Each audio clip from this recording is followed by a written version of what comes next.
I go back to a statement I heard from an elderly theosophist who was a traditionalist. Yes, yes. He himself did not marry in life. He was a school teacher. Yes, Guruji. A very good, small, mediocre man. Okay. Good man, but.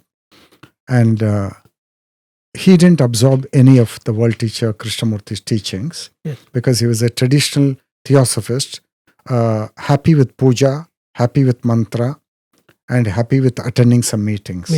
So they're the bus stops. Yes, yes. So then he said, Krishnamurti, I was a very young man at the time, he said, Krishnamurti has got a reputation of breaking families. Oh, that is his that is his understanding. That's his understanding. What do you do? That is just, I'm mentioning that in passing, just to give an example of how we misunderstand most things in life. Yeah, and also the person is not misunderstanding. The person is not paying attention to the teaching. No. Not really trying to understand. No. But the self is already making judgments in the consciousness. Absolutely. From the old, it could be from the old pattern, from the old beliefs. Probably it is making Guruji. Otherwise, how can one not have a even contemplate, because the world teacher Krishnamurti is not asking us to follow him, exactly, but asking us to investigate, asking us to think, asking us to actually reflect and come upon our own path or our own truth. Even then, when this person is able to make this kind of a judgment, there is no learning. There is no listening at all. No listening at all. No listening and no learning. I mentioned that mainly to draw attention to a certain fact that you've got the human self has got a tendency to veer towards negative and wrong things. It's got a tendency, because that's called ignorance, avidya. It's called avidya or ignorance. It's got a tendency to get sucked up there. So it's stuck in its own conditioning. In its own limited well. It's a frog in a well. And they cannot see more. No, well of ignorance it is. Limited conditioning, limited ignorance.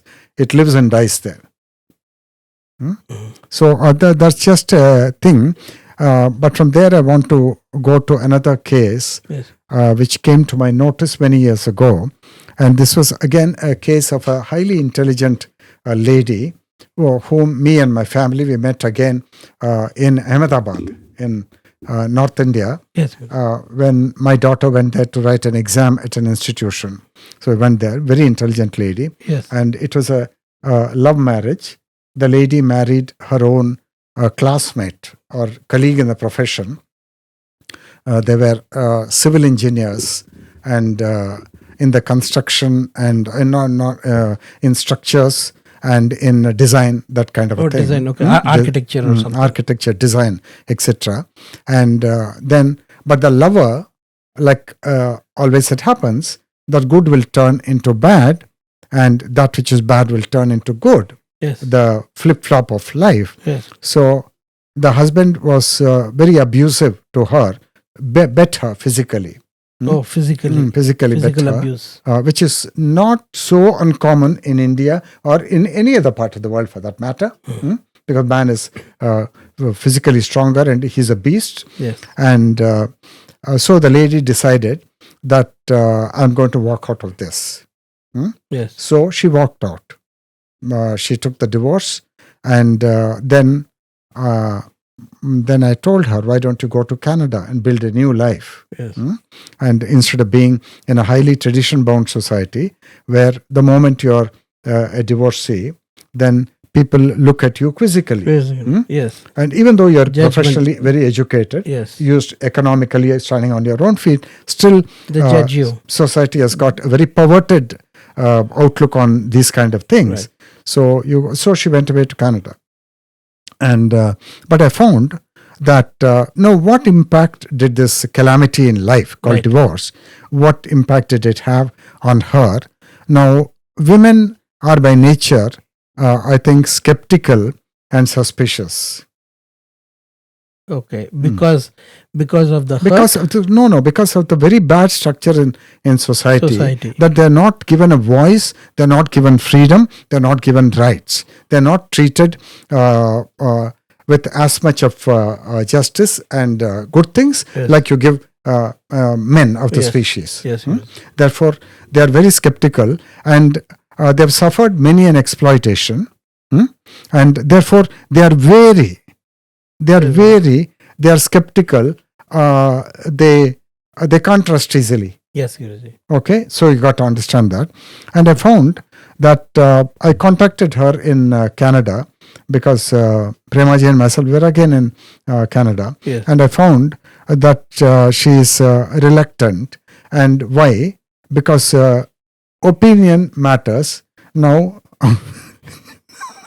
what does it matter? What anybody thinks of you doesn't matter really. Doesn't matter. In the ebb flow of life. Huh? Yes. Life is an infinite thing. Right. And with infinite currents. Right. And but what will he think of me? That kind of a thing, you know. Right. So She already projecting some kind of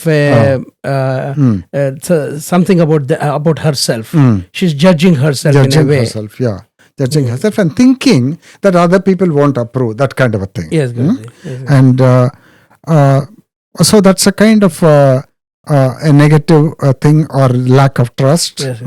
and skeptical about things, because the scar of the divorce is not wiped out, I think. Not wiped out. That's what. And then she's projecting that on herself rather than coming out of it. Coming out, if when you come out, you can only come into the lap of God. Please know that. Yes. If you truly come out, there's only one place you can land. The aeroplane can land, and that's in the lap of God, and that's right here. Right here. Right within. But and nobody goes so far, Right. Because you don't have information about that flight, Yes. Yes. and you don't have good guidance about that thing. So you don't undertake that journey at all. Though it's not a difficult journey. I say it's not a difficult journey. That's my take on it. Yes. No, it's not. But because you don't have right guidance, you miss the bus. You miss the bus. And